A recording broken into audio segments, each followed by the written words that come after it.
जय गोपी जन वल्लभा गिरिवरधारी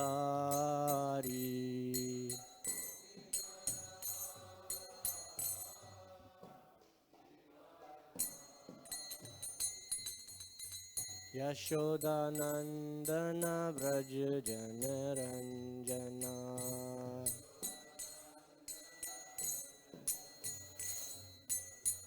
यशोदानंदन व्रज जन रंजना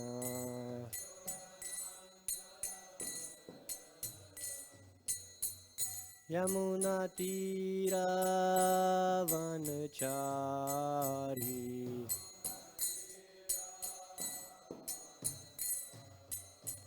यमुना तीरा वनचारी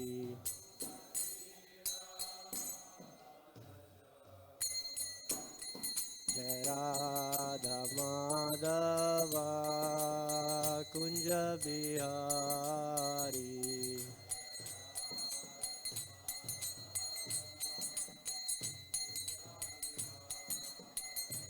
जय राधा माधवा कुंज बिहारी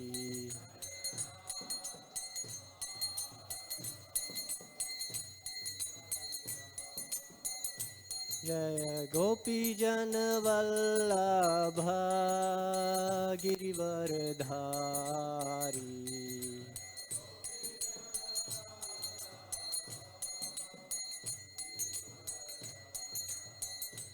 जय गोपी जन वल्लभा गिरिवरधारी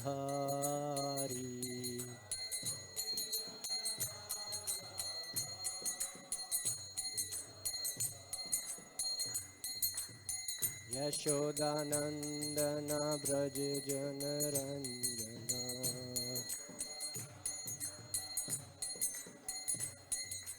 यशोदानंदन व्रज जन रंजना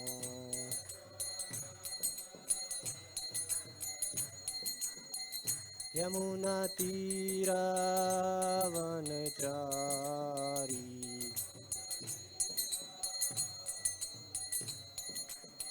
यमुना तीरा वनचारी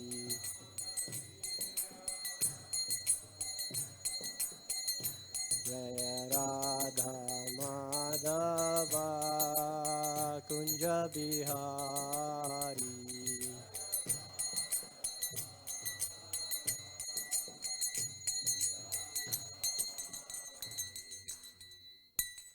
जय ओम विष्णुपाद परमहंस प्रयोजकाचार्य स्तोत्र सत अभय चरणारविंद भक्ति वेदांता स्वामी शील प्रभुपाद की जय। इस्कॉन फाउंडर आचार्य बीबीटी फाउंडर आचार्य शील प्रभुपाद की जय। जय विष्णुपाद परमहंस प्रयोजकाचार्य स्तोत्र सत श्री श्रीमद् भक्ति सिद्धांत सरस्वती ठाकुर गोस्वामी महाराज प्रभुपाद की जय। अनंत कोटि वैष्णव वृंद की जय। ग्रंथराज श्रीमद् भागवतम की जय। निताय गौर प्रेमानंद हरि हरि बोल। All glories to the summer devotees, Hare Krishna. All glories to the summer devotees, Hare Krishna. All glories to the summer devotees, Hare Krishna. All glories to Shri Shri Guru and Gauranga.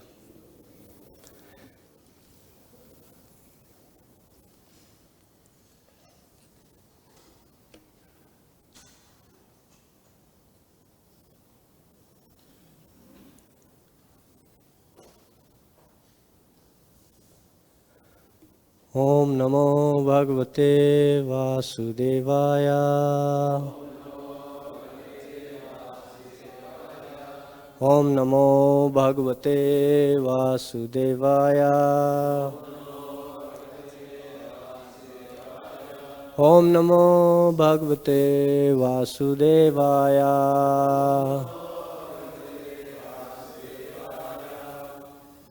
Hare Krishna. Continue reading from Srimad Bhagavatam, Canto 3, Chapter 25. And today we have text 14.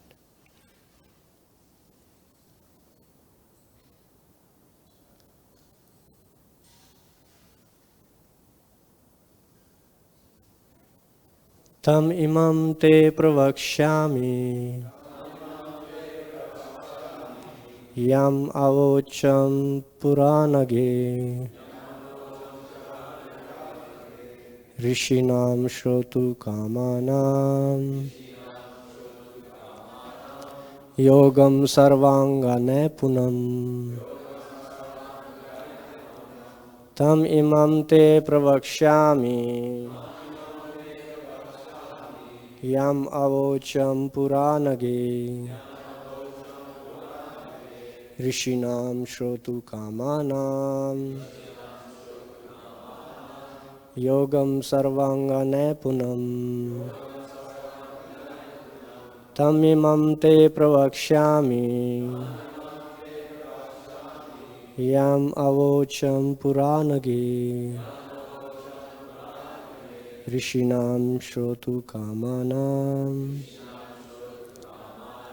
yogam sarvāṅga-naipuṇam. Please chant. Pravakṣyāmi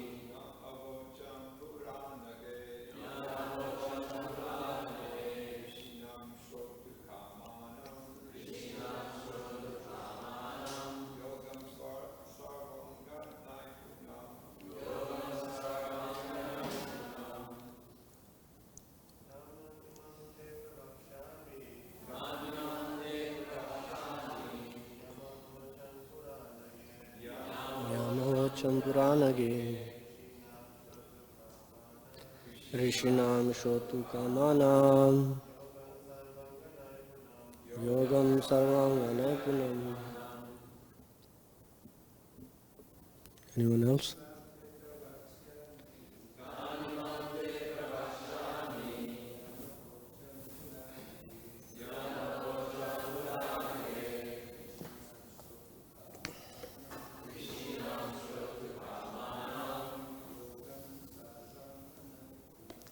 Yogam sarvāṅga-naipuṇam tam imam te pravakṣyāmi purānaghe ṛṣīṇāṁ śrotu-kāmānāṁ yogam sarvāṅga-naipuṇam. Mataji's.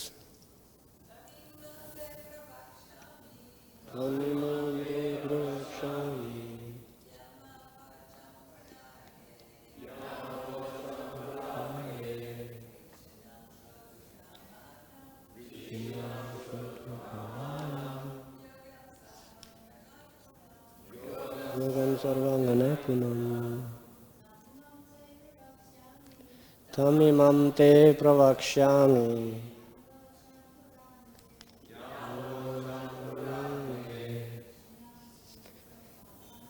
ṛṣīṇāṁ śrotu-kāmānāṁ yogam sarvāṅga-naipuṇam.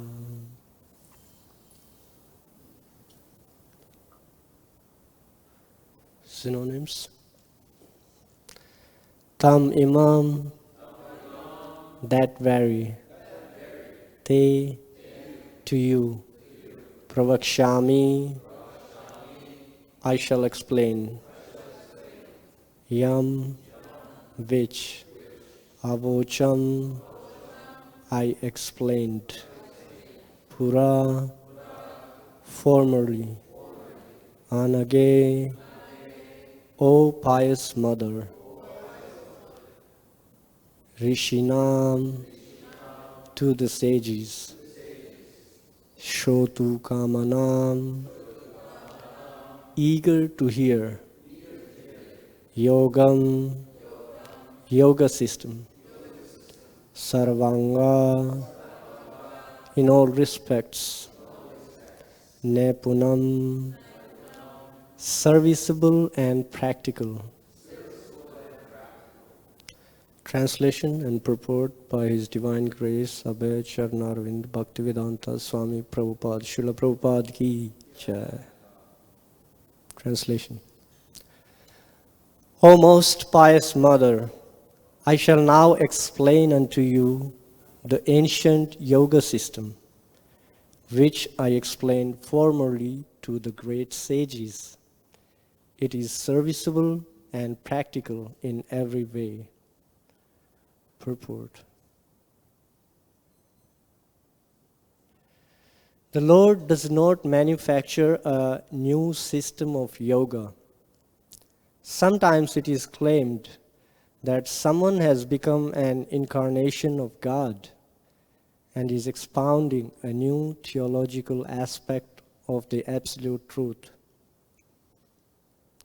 But here we find that although Kapila Muni is the Lord himself and is capable of manufacturing a new doctrine for his mother, he nevertheless says, I shall just explain the ancient system, which I once explained to the great sages, because they were also anxious to hear about it. When we have a super excellent process already present in Vedic scriptures, there is no need to concoct a new system to mislead the innocent public. At present, it has become a fashion to reject the standard system and present something bogus in the name of a newly invented process of yoga. Very strong purport. Om Ajnana Timirandasya Jnananjana Shalakaya Chakshurun Militam Yena Tasmai Shri Gurave Namah Shri Chaitanya Manobishtam Stapitam Yena Bhutali Swayam Rupa Kadamayam Dadati Swapadantikam Jai Shri Krishna Chaitanya Prabhu Nityananda Sri Advaita Gadadhar Shivasadi Gora Bhakta Vrinda Hare Krishna, Krishna Krishna, Hare Hare, Hare Rama, Rama Rama, Hare Hare. Vanchakalpa tarubhescha, kripa sindhubhya evacha, patitanam pavnebhyo vaishnavebhyo namo namah. Hare Krishna.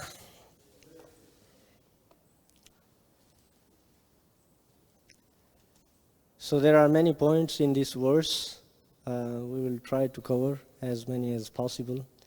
And then we have, it is a special day in terms of being disappearance day of two great Vaishnava acharyas, Vamsidas Babaji and Raghunandan Thakur. So we will try to speak a few words about them, just to remember them on this day.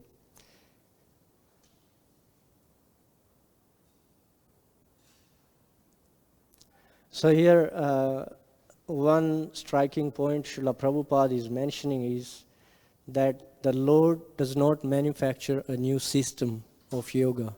He is using the ancient system. So many people, they come up with new ideas saying that, oh, this is like old. It's not relevant anymore. So we need to come up with some new ideas. But that's what this purport is. Practically, this verse and this purport is highlighting on, that we do not have to create anything new, because this system is absolute and it is practical in all times. If we remember Krishna's conversation with Arjuna, in the 4th chapter, he explains to him, Evam parampara praptam imam rajrashyo vidu sakale neha mahata yoga nashta parantapa. So these signs, in course of time, it does get lost. What it means is the understanding gets lost in course of time. But it doesn't mean the meaning is lost. The meaning is there. And there is always some people who know the meaning, what the actual meaning is. And that's why Krishna comes again and again. And that's where he tells that Arjuna that I spoke this ancient system, because here also he uses this word purā. Formerly he spoke this. So Krishna also tells Arjuna that he spoke this knowledge of yoga to sun god Vivaswan. And in the purport, in the 4th chapter, Srila Prabhupada, he calculates and he gives an exact number, like roughly how long ago Bhagavad Gita was spoken. And same way, so this knowledge is absolute. It's avyayam. Krishna himself says that in the same chapter. And just like Krishna is avyayam, when he comes in his eternal form. Same way, this knowledge is sanatan. It's avyayam. It's not imperishable. It's ever existing. So we cannot really change it. But still, there are people who manufacture a new system. So just to highlight some of the things. And this is not a new thing people do. There are always people who want to manufacture something different because they don't want to accept what the actual system is. So in Krishna book, in chapter 66, there is the wonderful example of Pondraka. And there, I'll just read a couple of lines from there because Prabhupada is making it very clear what it means to manufacture a new system.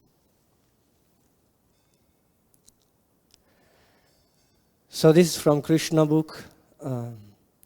The story of King Pondraka is very interesting because it proves that there always have been many rascals and fools who have considered themselves God. Even in the presence of the Supreme Personality of Godhead, Krishna, there was such a foolish person. His name was Pondraka, and he wanted to declare himself God. While Lord Balaram was absent, this king Pondraka, the king of Karusha province, being foolish and puffed up, sent a messenger to Lord Krishna. Lord Krishna is accepted as the Supreme Personality of Godhead, but King Pondraka directly challenged Krishna through the messenger, who stated that Pondraka, not Krishna, was Vasudeva. Imagine his audacity in those days. In the present day, so Srila Prabhupada is giving the present day context. There are many foolish followers of such rascals. Similarly, in Pondraka's day, many foolish men accepted Pondraka as the Supreme Personality of Godhead. Because he could not estimate his own position, Pondraka falsely thought himself to be Lord Vasudeva. Thus, the messenger declared to Krishna that King Pondraka, the Supreme Personality of Godhead, had descended to the earth out of his causeless mercy just to deliver all distressed persons. So there is a whole conversation. I won't go through the whole thing. But just like pretty much the message of this person, the messenger, is that, like you are fake and you are trying to present yourself as Vasudeva and assume all these symbols. So you should give up these symbols and just accept Pondraka as the real Vasudeva. So here it's mentioned that Krishna and everyone else in the assembly, they laughed for quite a bit of time just hearing all this information, that there is such a personality who thinks like this and who has such an audacity to send this messenger in this assembly to communicate this message. So Krishna's response to that was, just in short, that yes, I will give up these symbols, especially my disc, to stop all your nonsense and even to send you where you need to be. But the beauty of that is, it's mentioned that Pondraka, he attained Swarupa liberation, means he attained the same form as Vishnu, because he was trying to present himself like that. So Krishna, just by being in contact with Krishna, he did get that facility. But the point is this, that there have been personalities like this always. But Srila Prabhupada is saying that in present days, there are lots more. I can give one example that happened recently in India. It was in news for big time. And there was this one person, he was, I don't know if he's still there, but he was a government officer at that time. And he presented himself to be Kalki avatar. And he had not been going to work for months. And then he sent a long message, maybe to his superior, saying that I am doing a lot of penance for the benefit of everyone. So that's why I cannot come to office. But if you don't accept this, then there will be severe consequences, and there will be drought and all that stuff. So this was in the newspapers in India. Here I'll just read a couple of lines. I thought it's interesting that people can still do it, these kind of things. So here, it's in India Today article.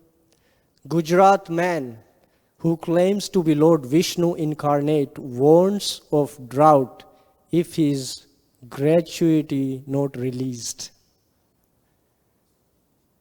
Means some benefits of, like, because he's a government employee, so they get some benefits, like here maybe some people get pension. So I don't know exactly, because I didn't do a whole search on this word, but some benefit for being a government employee. So here, former Gujarat government employee Ramesh Chandra Pfeffer, who claims to be the incarnation of Lord Vishnu, has said that he will bring severe drought on the world if his gratuity is not released. So there is.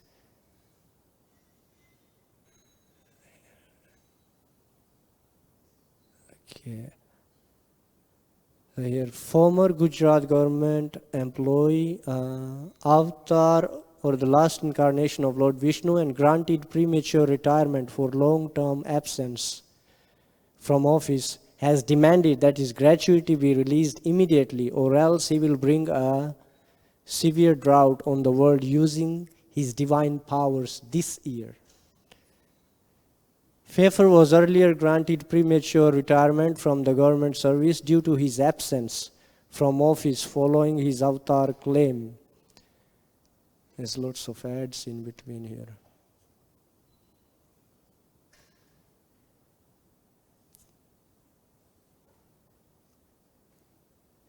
Anyways, pretty much he's trying to say that he's a Kalki avatar, and if he's not awarded these benefits, then there will be severe drought and many other consequences. So, of course, the government responded to it in different way, and not accepting him as an avatar he claims to be. So this was like pretty recent, I think in 2018 or something, not many years ago. And I'm sure there are people in other parts of the world also who claim to be divine or avatars of God and have powers like that, and do certain things which are not acceptable. So I got a example from one devotee I was talking about this thing with, and let me see if I can find the names. Okay, so I heard there was a Jim Jones cult. I don't know how many of you have heard about him. But apparently, here, I'll just read the article. Because he was also doing something similar, like this Gujarat government officer.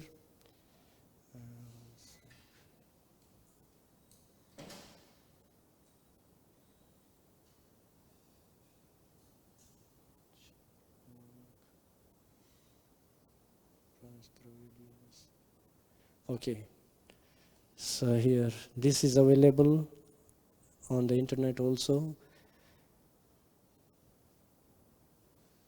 James Warren Jones was an American cult leader and mass murderer who led the People's Temple between 1955 and 1978. In what Jones termed revolutionary suicide, Jones and the members of his inner circle planned and orchestrated a mass murder suicide in his remote jungle commune at Jonestown, Guyana, on November 18, 1978.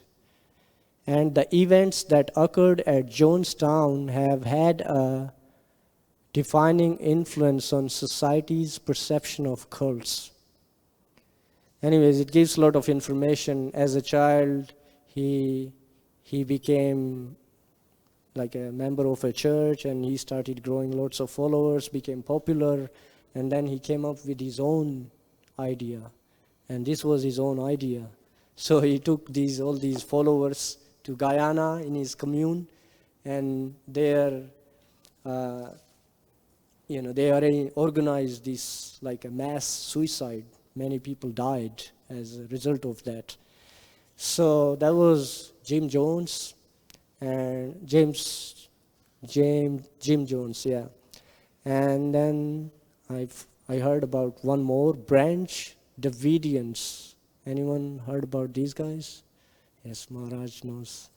So this was another cult like that who did some, who claimed some divine powers, and they did some interesting things like this, which were later discovered and not accepted by the government. Apparently, they were claiming to benefit people, but that wasn't the case. So we can understand probably there are people even these days who are doing similar kinds of things, claiming to be God or claiming to be divine, but not doing anything for the benefit of people. But here, that's why the Lord himself comes to reestablish the actual system. Life after life, millennium after millennium, he comes again and again to reestablish these actual religious principles, so that people, innocent people who are being cheated, they may not be cheated, and the actual principles may continue to exist.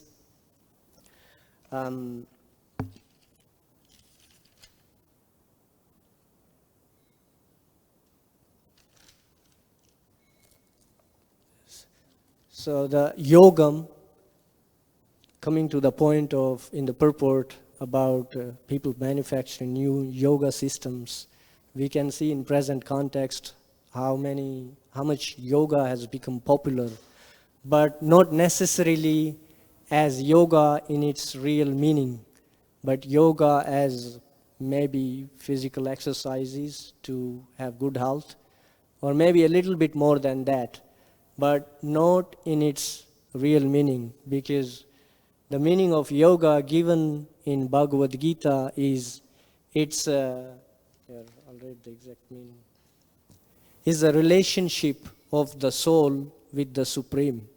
That's the actual meaning of yoga. Now, I'm not aware personally how many yoga studios they explain yoga in this way. But we see this chapter, previous to this chapter, Kapila Muni, whose father, Kardama Muni, he renounced his family responsibilities and he completely engaged in devotional service, and he went back to Godhead. So who was, of course, the description starts like he was doing some mystic yoga, but if we read further, we learn that he was actually a devotee. He was practicing bhakti yoga, and even all his mystic powers, they were engaged in service to the Supreme, not to become famous or to gain some followers or to gain some material benefits. That wasn't his purpose. And he was practicing the system that was prevalent in those times.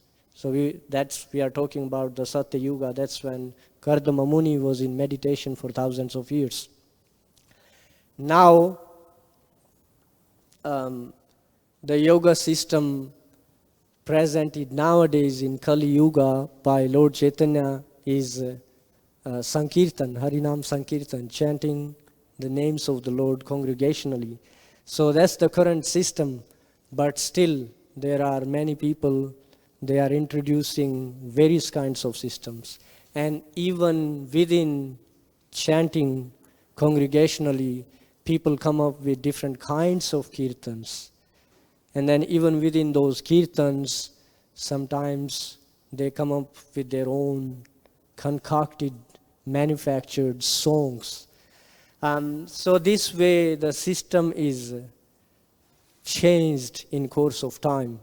And that's why there has to be some authority to establish that system. Otherwise, how would you know what is what? Because if that's the case, everyone can manufacture their own system. And that's what the scene in current yoga world anyways. So the sages who follow the parampara, the disciplic succession, Raj Rishis, because originally it's comes down through these saintly leaders. Because the leaders actually, they are the ones who are meant to promote this.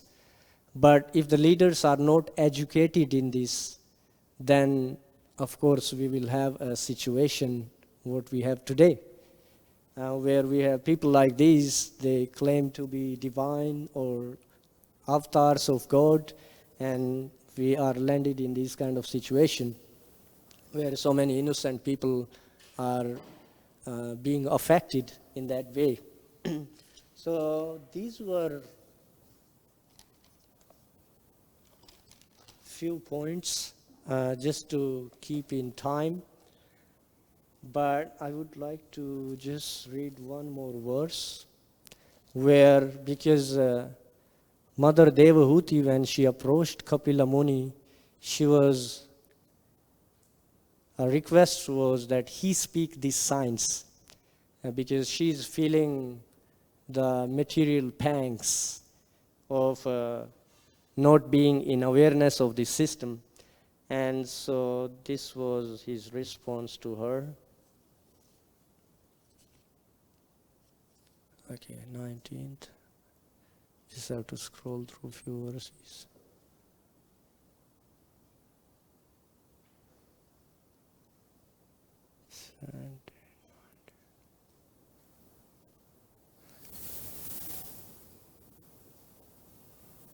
Okay.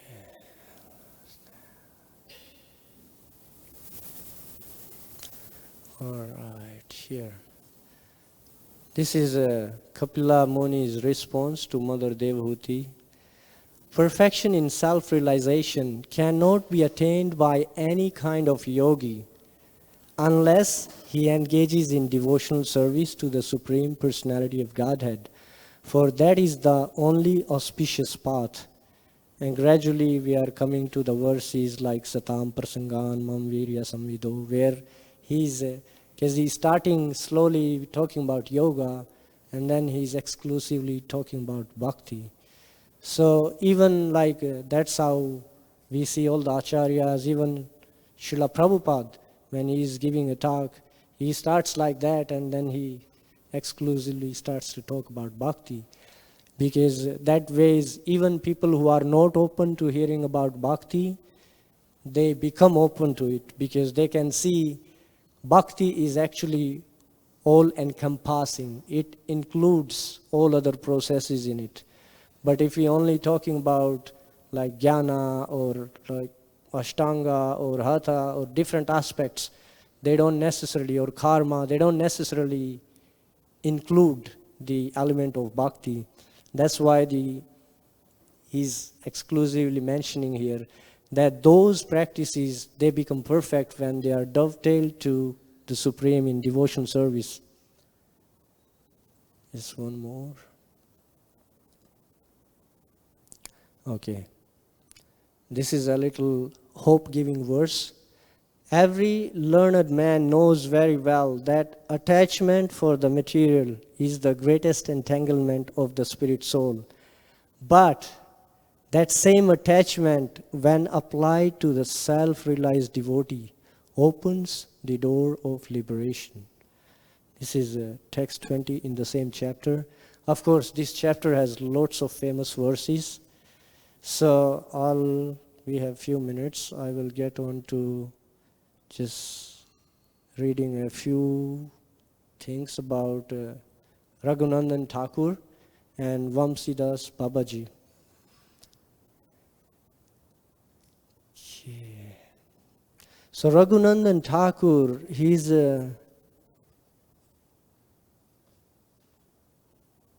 life story is really amazing because it actually establishes the element of deity worship in a very practical way people can understand. So I'll just read this really quick. Shri Mukunda Das, this is given on ISKCON Desire Tree. That's where I'm reading it from, if anyone wants to go and read it later. Shri Mukunda Das, Madhava Das, and Shri Narhari Sarkar Thakur were three brothers who lived in the village of Sri Khanda. Raghunandan was the son of Shri Mukunda Das. That's in Chaitanya Charitamrita, Madhya 15. So there is a bit more description. In the house of Shri Mukunda Das, who lives at Sri Khanda, Lord Shri Gopinath is served with great devotion. One day Mukunda was called out to do some work, and then he instructed his son, Raghunandan, to worship the deity and asked him to serve the Lord Gopinath that day. He explained to him that this deity is in our family for many generations, and thus he has been worshipped by my father and his father and his father, on and on. In this way for many years. Just as your mother feeds you and I every day, so also he has to be fed every day. Anyways, to make it short, what happened is he asked his son to make this offering to Gopinath deity in his home, and because he had to attend to some other business. So his son does the offering as he was told by him. He's only like barely 5 years old, apparently it's described. And you can imagine, I don't see any child here, but like I'm sure we can imagine some 5-year-old child like Prahlad Maharaj. And his father asked him, okay, I have to go somewhere else. Why don't you make this offering? This is how you do it. And he did the offering. So his father came back and he asked him, did you do the offering as I described to you? And he said, yes. So he said, okay, bring me the Mahaprasadam. He said, I don't have Mahaprasadam. Did you do the offering? Yes, I did. So where did it go? He said, well, the deity ate everything. So it's described, the child, he's so innocent, and he actually started crying to the deity that, please eat. And so the deity, he ate everything, whatever was on the plate he offered. And the father comes back and he's surprised. I have been making these offerings all my life. I've never seen this deity eat the whole plate or whatever. So he was like really amazed. So what he did is he actually asked his son to make that offering again. And he was somewhere behind just seeing if the deity will actually eat or not. Again, the child did the same thing. He's crying and he's like, please eat, please eat. And the deity ate again. So his father was like, imagine like if you are in that situation, whichever devotee you know, or the pujari here, he goes, makes the offering, and everything goes, and here you go, Prabhu, where is the Mahaprashadam? I want some Mahaprasad. And he's like, sorry, I don't have it.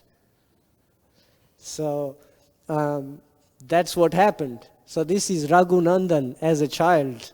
And there is lots more, so I will leave the rest for you to go and read.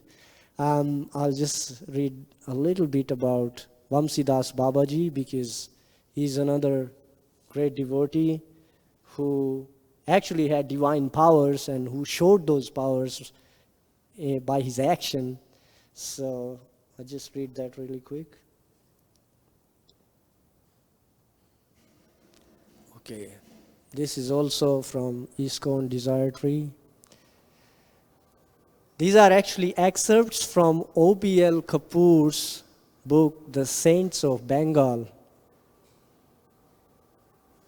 He's Srila Prabhupada's god brother.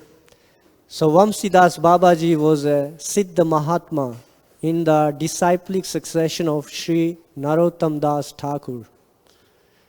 The name of his, anyways, these are some details, but here.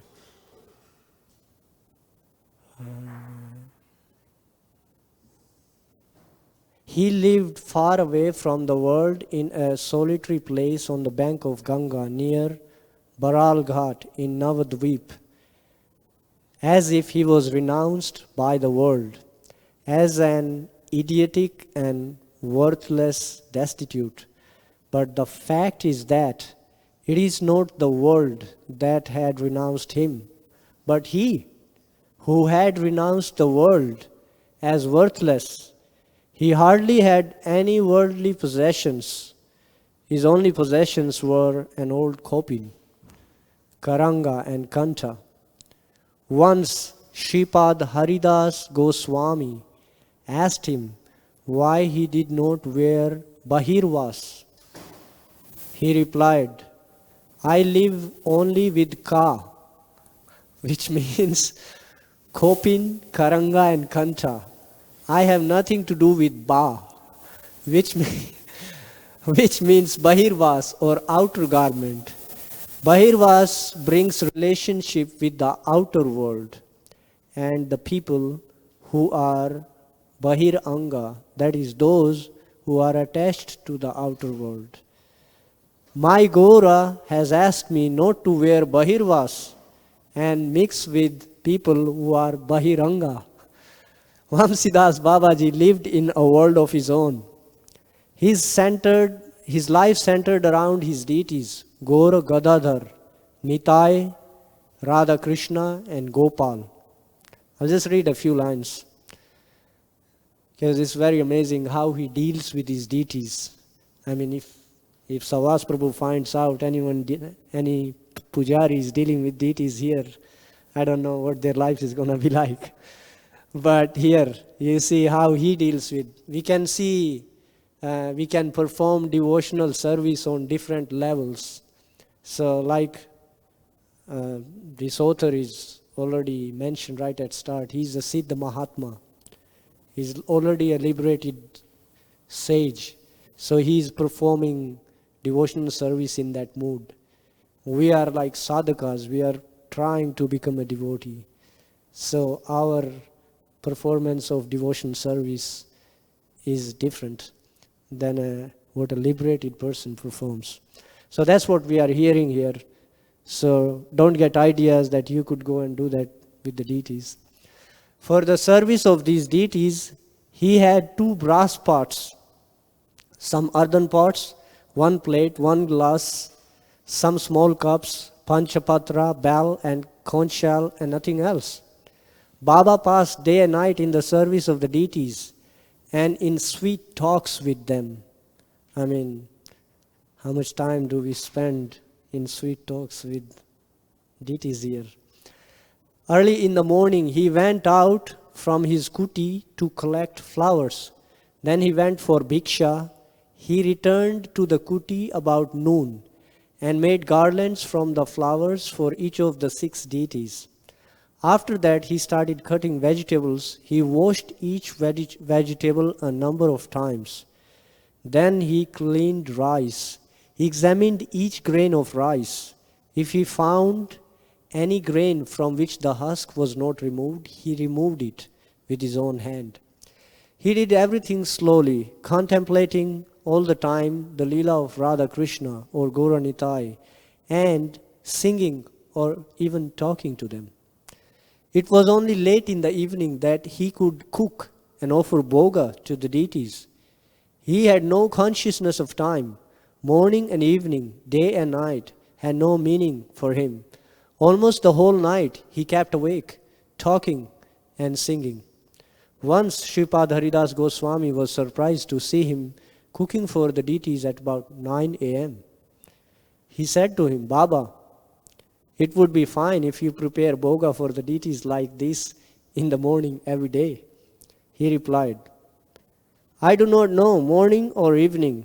Am I their father's servant, so to feed them or at appointed hours? If they want to eat like that, let them make their own arrangements for cooking. Let Gadadhar cook for Gora. Nitai is Avadut. He has no caste. He can go and eat anywhere. I do not worry about my Gopal. A milk cow comes here every day and gives him milk. He can live on that. I have to worry about Radha Krishna. For them, I will have to cook a little rice and vegetables. If I don't, imagine what they would do. If I don't, they will go to Vrindavan and do madhu curry. Madhu curry is like you just go to anyone's house and beg some food and move on. Vamsidas Baba never looked, this is also another interesting thing. After that we will be done. Vamsidas Baba never locked the door of his kuti. Kuti is like, if someone don't know, it's like his bhajan kutir or like ashram, you can say. It's like, pretty much it's like a hut where he has some space for his deities and he finds a space to lie down, to rest if he needs to. Vamsidas Baba never locked the door of his kuti. When he went out for bhiksha or to bathe in the Ganga, if someone asked him why he did not lock the kuti, he said, this is his response, "If the owner of the house himself does not keep a watch and has a soft corner for the thief, what is the use of locking the house? I do not even keep the keys of the lock with me. The lock has 3 keys. All the 3 are with the 3 boys. Who are the 3 boys? One is with Gora, one with Nitai, and one with Gadadhar. These are the 3 boys he has. After entrusting the lock and the keys to the 3 boys, Baba used to be free from anxiety. If while he was out, a cow entered the kuti and turned everything topsy-turvy, he would be angry with the boys. If someone stole something from the kuti, he would say, Gora has a soft corner for the Nadiyavasis, the residents of his own dham. Therefore, he gives things away to them. I am, after all, an outsider.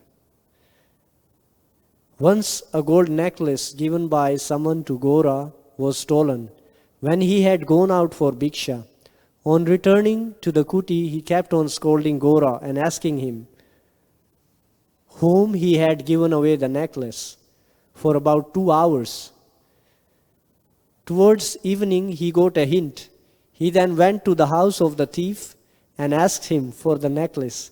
The thief pushed him down the veranda of his house. He was hurt, but he did not say anything. But how could Gora tolerate this?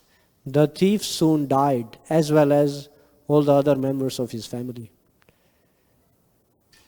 Once Baba had to punish Gaura Nitai for their connivance in theft. The 2 brass pots in which Baba used to cook for Gaura Nitai were stolen. How could this happen without the connivance of Gaura Nitai. So they were punished. Baba scolded them and did not give them anything to eat that day. The punishment had its effect. The next day, someone came quietly and delivered one of those pots. Baba said, "This small pot is Nitai's. He will be fed today. If Gaura wants to eat, he must also bring his pot." Baba always did what he said. He cooked and offered boga to Nitai. Gaura drew a long face as he kept looking at Nitai eating. In the meantime, another man came and delivered the other pot. Babaji then cooked in that other pot and offered boga to Gaura. When Gaura also had eaten, he said with tears in his eyes. So this is Baba speaking to Gaura now. "Do I ever want to punish you? But both of you are so naughty that you must always tease me. You do not know that I have now become old and cannot bear it all. What can I do?" So Srila Bhakti Siddhanta Saraswati Thakur also received blessings of Srila Vamsidas Babaji Maharaj in Navadvip. Seeing Srila Saraswati Thakur, Srila Vamsidas Babaji Maharaj would say, "Someone very close to my Gaura has come to me." Anyways, we'll stop here, but Bhakti Siddhanta Maharaj, he arranged for his brahmacharis to go and take care of his needs and serve him. But even in that, there is a lot of details. Sometimes he would tell these brahmacharis, "Don't come here again. I don't want your service." So it's very amazing, like you can see a person who is in a liberated consciousness, how they perform devotion service. We can even, we know many examples of even Srila Prabhupada. One that we will end on this note. One that I keep reminding myself about is that happened here at New Dwarka, actually, because when things were starting to grow in America and Prabhupada wanted to stay longer in America, but I think it was Rukmini Dwarkanath deity told him that you have to go to India. And Prabhupada was like, this is in, if someone wants to know, this is given in Srila Prabhupada Lilamrita. You can read. So the deity tells Srila Prabhupada, you have to go to Vrindavan. And Prabhupada is saying, I don't want to go to Vrindavan. Now things are growing here. Why you brought me here? Now you're asking me to go. So he said, don't worry, I will give you a big temple in India. So go. And so I heard even my Guru Maharaj share this pastime in a talk. And he was saying, so Prabhupada relented. And he's like, okay, I will go.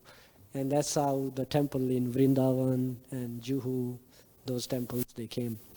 So we don't have time for any more discussion, but thank you for your kind attention and for the opportunity. It was very amazing to discuss these things in this wonderful audience.